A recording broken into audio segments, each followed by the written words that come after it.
This Torah class is brought to you by TorahAnytime.com.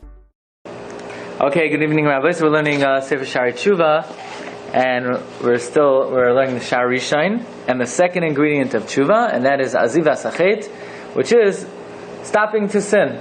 So we've learned already so far two ingredients. Ingredient number one is regret. Ingredient number two is stopping to sin. And we discussed the order of operations. What comes first? Do you first regret and then you stop sinning? Or do you first stop sinning and then you could have true regret? So Rabbi Yana says, it depends. What does it depend on? It depends what type of sin it is. If it's a one-time offense, if it's an unusual offense, if it's an out-of-the-ordinary offense, in that type of situation, you can't just stop. What do you mean stop? I'm not doing it again. It just happened one time anyway. I have to make sure it doesn't happen again. So in that case, first you regret, and the feelings of regret will ensure you don't repeat. However, someone who is a repeated offender, a sin that one repeated many, many times, so the way we explained it is, you can't regret it. How are you going to regret it? You've done it so many times, you've convinced yourself it's okay. The only way you could bring yourself to true regret is you stop sinning, and once you stop sinning, now you could begin to understand why it's wrong, and now you can regret it. Okay, so the repeated offender, only by stopping to sin could he bring himself to true regret. And we gave the following analogy, and that is, when you're in the sewer, you don't smell the stench, right? The chimney cleaners think they're clean, even though they're full of soot. The sewer cleaner, the people who work in the sewer, they don't smell the stench. They're so used to the bad odor, they don't smell it anymore. Even though upstairs you can get high on the fumes of the polyurethane, right? Nevertheless, once you spend a few hours there, you get used to it. Same thing with sin. If you're a repeated offender, you get so used to the Aveira that it becomes extremely difficult to really regret what you've done. Again, the mashal is, when you're in the sewer, you can't smell the stench. However, as we're about to see, Rabbi Yana gives a different mashal, and it would seem, by the way, the mashal I gave of when you're in the sewer, you don't smell the stench, that's the mashal of the granat of Naftali Tzvi, the granat, Hagan Rav Naftali Trop. Hagan Rav Naftali Trop, he was the Rosh Hashiva of Radin. Chavetz Chaim hired him to be the Rosh Hashiva of the yeshiva, and his mashal of why a person has to first stop sinning and only then he could regret is because when you're in the sewer, you don't smell the stench. However, Rabbi Yana gives a different mashal. And from his mashal, it would seem he disagrees with this idea that we've mentioned, and he has a different understanding of why first you have to stop sinning and then you could regret. Look on page 16, the bottom paragraph. The hamashal bazeh, the analogy is, Lami sha'oiches hasharetz, someone who is holding on to a rodent. So we know if you touch a dead sharetz, it makes you tamei. Okay? But, so he wants to go into the mikvah. Uba litbal ulitar. He wants to be toivel and become pure. Where does it say that the sharetz is dead? Where does it say that? It's not mentioned here. It's an unclean animal, regardless, yeah? Yeah, it is unclean. I mean, does a sharetz make you tamei? L'chaim with a mace? It could be just implied that if you stop thinking that holding a sharetz. It's talking about you're touching a sharetz in a way that it makes you tamei. Okay? It must be that sharetz. Yeah. I believe so. Uba lit baloitar, and you want to go to the mikvah and make yourself tahar.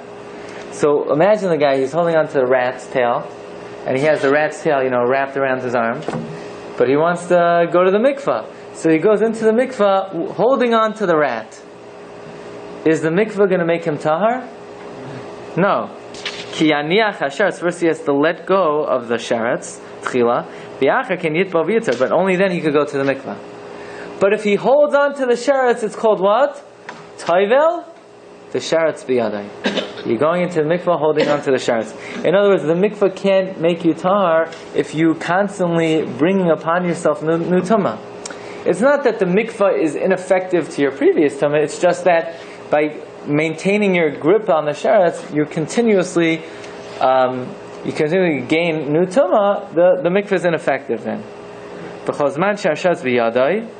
As long as the sharetz is in his hand, the tumah is still on him. The tefillah doesn't help. Now, says Rabbeinu Yaina, going into a mikvah, holding on to a sharetz, is analogous to somebody who regrets his deeds, but continues to do them. What's the analogy? So Rabbeinu Yaina says a very big chiddush. We know tshuva, the main part of tshuva is charata, azivas hachet, and vidoy. Which of these three components purifies you? The purification is the charata. The charata is the mikvah. But you can't get purification if you continuously render yourself tumah by continuing to do the aveira. So stopping the aveira is throwing away the sharetz. Going into the mikvah is the charata. Got it? Going into the mikvah is charata. Throwing away the sharetz is azivas hachet. Says Rabbeinu Yaina, if you're going to have charata, which is what's charata? Going into the mikvah, the charata, the feelings of regret, is what purifies your soul.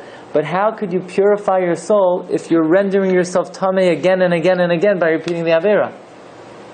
So does that imply that seems to be against the logic that we started off the share with? That we explained that why do you have to do azivas hachet first? Because if you don't stop sinning, you can't regret it. You won't regret it. You won't think it's wrong. You'll convince yourself it's okay. That implies that without aziva, you can't even do charata. Not that the charata is ineffective, it's you can't regret. How could you regret something? In order to regret, you have to feel it's wrong. But if you're repeating to do it, you don't feel it's wrong. When you're in the sewer, you don't smell the stench. Rabbeinu Yonah doesn't seem to be saying that. Rabbeinu Yonah seems to be saying, you could have 100% full regret even if you continue to do the Avera. Like a guy who smokes. He really feels terrible and regrets his decision 50 years ago to start smoking. The only thing is he can't stop. So he has regret, but the problem is his regret is not going to clean out his lungs because he continues to smoke.